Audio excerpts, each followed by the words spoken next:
శివుడికి కుంకుమ లేదా సింధూరం సమర్పించడం నిషేధమని చాలా మంది అనుకుంటారు. ఇది ఒక అపోహ మాత్రమే. ఈ అపోహ మన సనాతన హిందూ ధర్మ గ్రంథాలను సరిగ్గా అర్థం చేసుకోకపోవడం వల్ల లేదా కొన్ని అవాస్తవ ప్రచారాల వల్ల ఏర్పడింది. మీ అందరికీ లింగాష్టకం తెలిసే ఉంటుంది. ఆ లింగాష్టకంలో కుంకుమ చందన లేపిత లింగం పంకజహార సుశోభిత లింగం అని ప్రామాణిక లింగాష్టకంలో స్పష్టంగా ఉంటుంది. అంటే కుంకుమ చందన లేపిత లింగం, శివలింగానికి కుంకుమ మరియు చందనం పూస్తారని దీని అర్థం. ఇది శివలింగానికి కుంకుమ సమర్పించవచ్చు అనడానికి తిరుగులేని ఒక ఆధారం.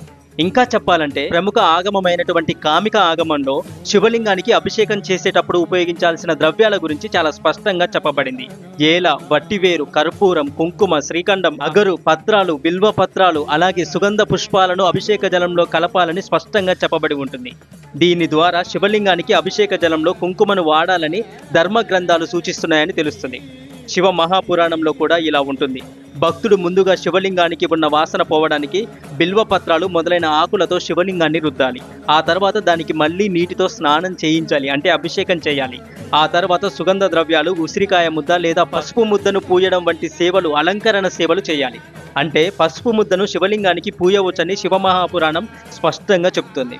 హిందూ పూజలలో పసుపు మరియు కుంకుమ రెండు చాలా పవిత్రమైనవే మిత్రులారా.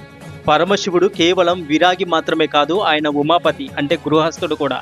ఆయన అన్ని గుణాలను కలిగి ఉన్న మహేశ్వరుడు, అత్యంత సుందరుడు, అదే సమయంలో భయంకరమైన రూపంలోనూ ఉంటాడు. శివుడు ప్రపంచాన్ని నాశనం చేసే తామసిక శక్తి అయినప్పటికీ ఆ విధ్వంసం ద్వారా జీవాత్మలను విముక్తి చేసే సాత్విక శక్తి కూడా ఆ పరమేశ్వరుడికే ఉంటుంది.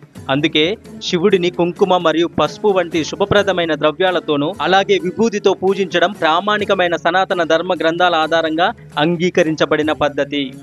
ఓం నమః శివాయ.